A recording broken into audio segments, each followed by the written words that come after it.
Why did Dumbledore groom Harry to die? How could they trust student safety to a werewolf? And is Slytherin's hatred and distrust of the other houses justified? Keep watching to find out. Former Death Eater or not, seeking out a job working with children to procure the power you never had as a kid isn't a cute or defensible move. Fans tend to give Severus Snape a pass on his questionable behavior as a teacher because he turns on Voldemort to become a double agent for Dumbledore. Yet, his motives to betray Voldemort have little to do with nobility. Snape was angry that Voldemort killed Lily, but he was all too happy to let James and Harry die to snag the one that got away for himself. That's not love. And just because he saves Harry's life a few times doesn't excuse bullying a child because he looks like his dad. And it's not just Harry that Snape lords over like a classroom bully who's still reliving his glory days. Neville's boggart proves that he's more afraid of Snape than the woman who tortured his parents into insanity, which is horrifying to say the least.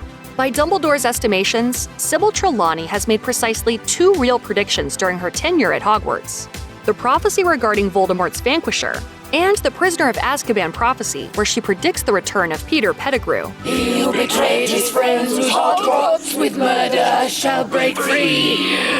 Innocent blood shall be spilt.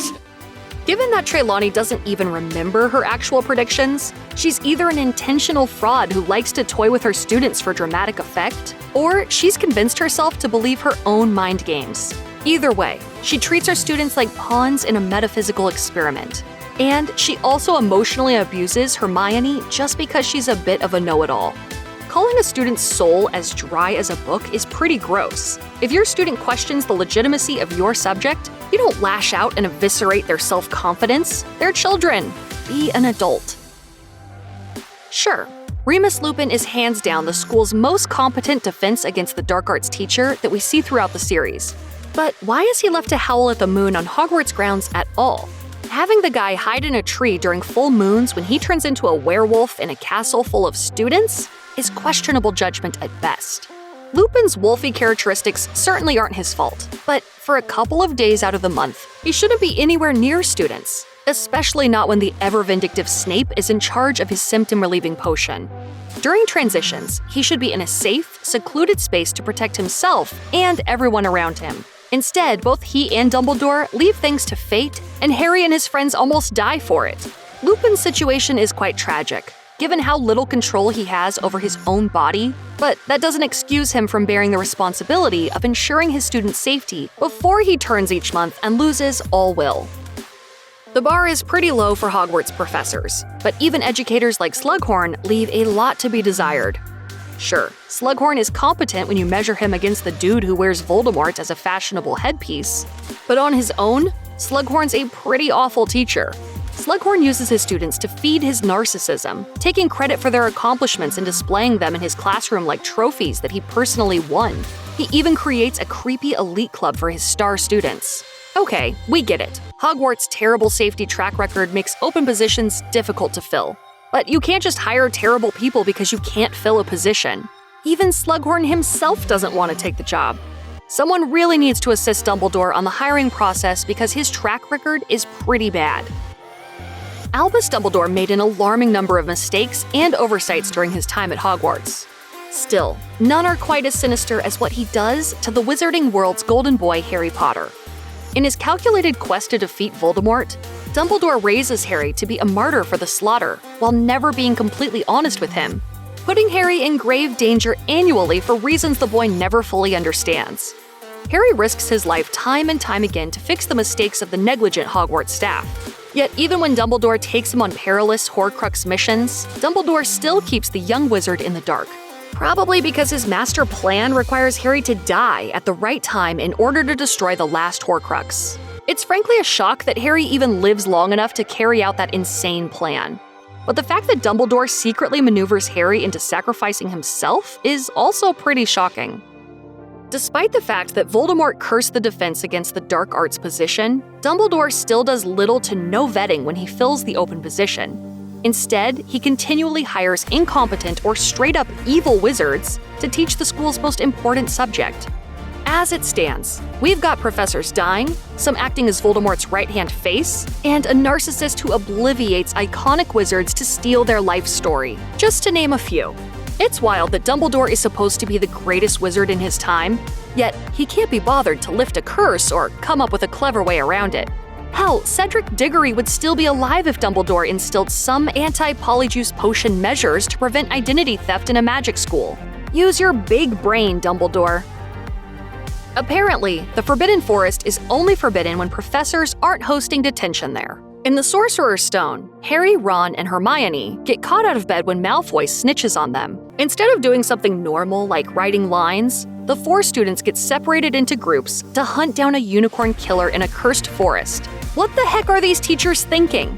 The forest isn't the only esoteric punishment of the castle, though. Filch reminisces about the good old days when he got to hang students up in the dungeons.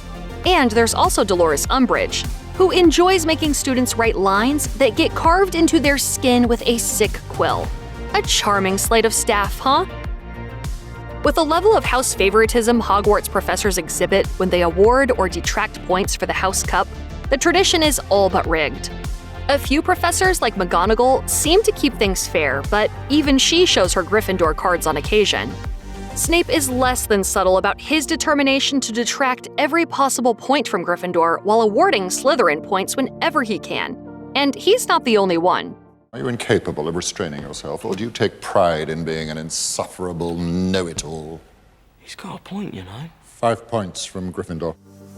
However, Dumbledore gets the award for the worst case of points tampering we've ever seen.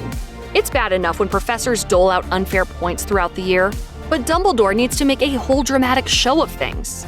In Sorcerer's Stone, Gryffindors are dead last until Dumbledore baits and switches the celebrating Slytherins by publicly awarding Harry a bunch of points for straight-up murdering Quirrell, Ron for playing a great game of overdramatic chess, Hermione for being a cool witch, and Neville for standing up to his friends. Of course, he does this after announcing Slytherin as the winner. No wonder Slytherins are always so pissy. The headmaster of the school literally pits every house against them. Gryffindor wins the House Cup. In the Hogwarts professors' quest to put their students in as much peril as wizardly possible, they put on a dangerous and occasionally deadly international tournament between teenaged martyrs. Despite the original Triwizards tournament's demise due to the death of teenagers, the wizard schools decide that this is a swell time to bring the tradition back in Goblet of Fire. It might as well be the Hunger Games.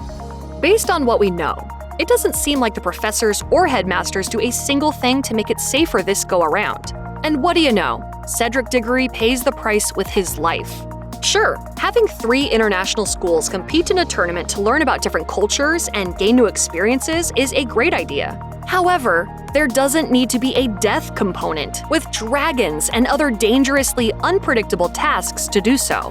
The tournament also leads to Dumbledore's most out-of-character moment in the film. Harry, did you put your name in the Goblet of Fire? No, sir. You asked one of the older students to do it for you? No, sir. You're absolutely sure?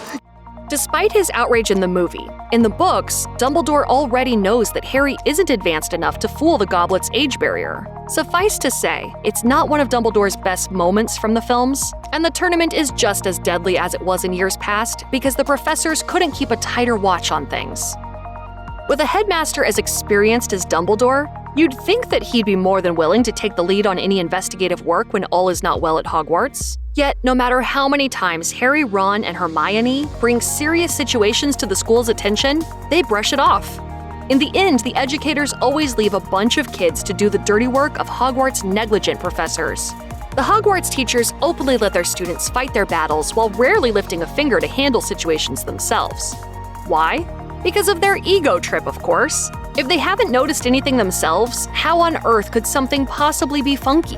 One time would be more than enough. But even Hogwarts' best professors like McGonagall gaslight students about any serious concerns without ever doing anything substantial. When it comes to the final battle, the students are somehow still taking charge when many of the remaining professors don't do all that much to help out. Just look at the death toll of students compared to professors. There are far too many crises at the school to begin with. But why is there rarely a professor around when shady wizard drama is going down? The professors continually say that Hogwarts is the safest place in the wizarding world, But that assumption is precisely what causes them to frequently put students' lives in danger by being complacent. Hiding a three-headed dog and the Sorcerer's Stone in the castle was a major lack of judgment, and it was just one of many. Sirius Black manages to infiltrate the school. Peter Pettigrew runs around as the Weasleys' rat for years, and Death Eaters can stroll in whenever they want. If an old map that a bunch of mischievous kids created can detect someone who's supposed to be dead, why aren't more measures like that taken by actual professors? For an impenetrable school, a whole lot of devious wizards manage to infiltrate. How is this a safe school? And why aren't the professors and its headmaster taking these breaches in security seriously? How many students have to die before professors stop toting the "there's no safer place" tagline and actually pay attention to what's happening around them?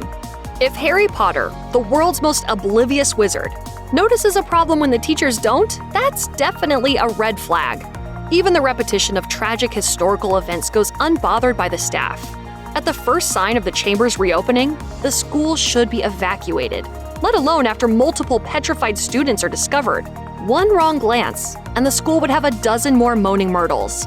It's a miracle it takes so long before parents start pulling their kids from school. Check out one of our newest videos right here. Plus, even more Looper videos about your favorite movies are coming soon. Subscribe to our YouTube channel and hit the bell so you don't miss a single one.